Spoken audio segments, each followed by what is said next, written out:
Ahora a las 7:15 de la mañana vamos a hablar un poquito de lo que está pasando con la economía. Vamos a hablar de lo que pasa con la economía en esta parte del año. La inflación avanza, la inflación no cesa, los precios cada vez más por las nubes, las naftas aumentan, todo aumenta aquí en la Argentina. Nos va a comentar un poquito más al respecto Santiago Tamus, analista económico. ¿Cómo estás, Santiago? Buenos días. ¿Qué tal? Buen día. ¿Cómo estás, Antonio? Bien, gracias por atendernos como siempre.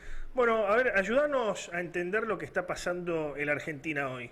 Cuando muchos decían, bueno, ahora va a reactivar la cosa, ya venimos con la apertura de actividades, va a reactivar la cosa, va a haber más movimiento, por ende tendería a bajar la inflación, más confianza, más inversión, pero no está sucediendo. No, lo que vas a encontrarte es que a nivel de números interanuales, poco a poco van a empezar a ser cada vez más positivos por la brutal caída de actividad que tuvimos durante el año 2020. Entonces se va a verificar que la cosa, como decís vos, parece que está mejorando. Pero es porque bajaste 10 pisos y de golpe vas a estar recuperando algo de actividad solamente que porque vuelve a abrirse la actividad, como recién comentabas respecto a lo que es que vuelven algunos viajes dentro de la provincia de Santa Fe. Pero si vamos a los problemas reales de Argentina, más allá de la caída de la actividad y la recuperación, bien hablabas de la inflación, que nada más es la evidencia del verdadero problema que tenemos, que es el déficit fiscal recurrente y que se mantiene casi inalterado a lo largo de décadas en nuestro país. Ahora, sí, la inflación, ¿no? Generalmente los economistas de todo el arco ideológico identifican varias causas. Una de ellas, una de las que habitualmente se cita como causa de la inflación, es la emisión monetaria. En este caso, ¿está impactando o todavía no impactó la maquinita, la famosa maquinita del gobierno que está utilizando Alberto Fernández desde que empezó prácticamente? No, ya ha impactado y va a seguir impactando. El tema son las fuentes de financiamiento que tenga el Estado para justamente financiar el déficit fiscal de este año. Ya se ha emitido más de lo esperable durante el año pasado. Me acuerdo cuando hablábamos en marzo del año pasado, hablábamos de cuánto podía ser el impacto de la pandemia en la actividad, y uno hablaba de un 8%, bueno, la actividad bajó un 10-12%, y eso implicó una baja en lo que eran las fuentes de financiamiento en un contexto donde también teníamos que reestructurar parte de nuestra deuda. Claro. Sin financiamiento externo y con algunas dificultades para colocar deuda en pesos en el mercado local, lo que quedó fue la emisión monetaria. Desde diciembre del año pasado se ha controlado bastante lo que es la emisión. Lo que uno se pregunta es cómo se mantendrá durante un año que es electoral. Fíjate el proyecto que se envía de mejora en la situación del pago de ganancias para parte de la población, dado que se eleva el mínimo a 150.000 pesos, pero eso implica un costo fiscal de cerca de 40.000 millones de pesos. Habría que ver el proyecto para ver cómo es que se va a financiar esos 40.000 que se dejan de recaudar.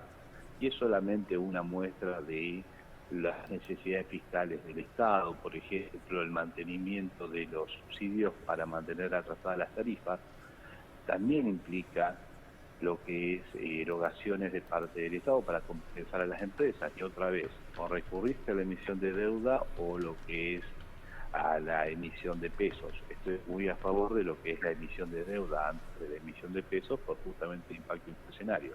Claro. La pelea con el campo, esta pelea que se ha reavivado en las últimas semanas, ¿tiene que ver con una necesidad de recursos por parte del gobierno nacional o con otra cosa, con otra lógica?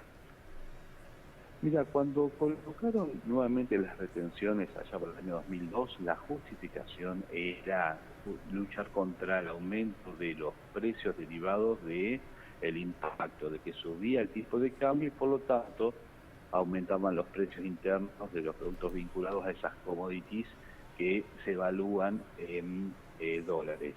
Hoy otra vez la justificación tiene que ver con luchar con la inflación y por lo tanto aumentar las retenciones, pero creo que cualquiera que hace un pequeño análisis se da cuenta que el impacto del tipo de cambio y que se traslada como inflación a partir del precio de las commodities no es tan importante como el efecto de ingreso fiscal que daría un aumento de las retenciones. Ahora, cambiarle las reglas del juego al sector del agro al momento de la cosecha solamente va a generar una repercusión negativa en lo que es la inversión, que quizás genere más daño que ese impacto positivo de muy corto plazo, que es aumentar la retención, aumentar las retenciones y por lo tanto la recaudación.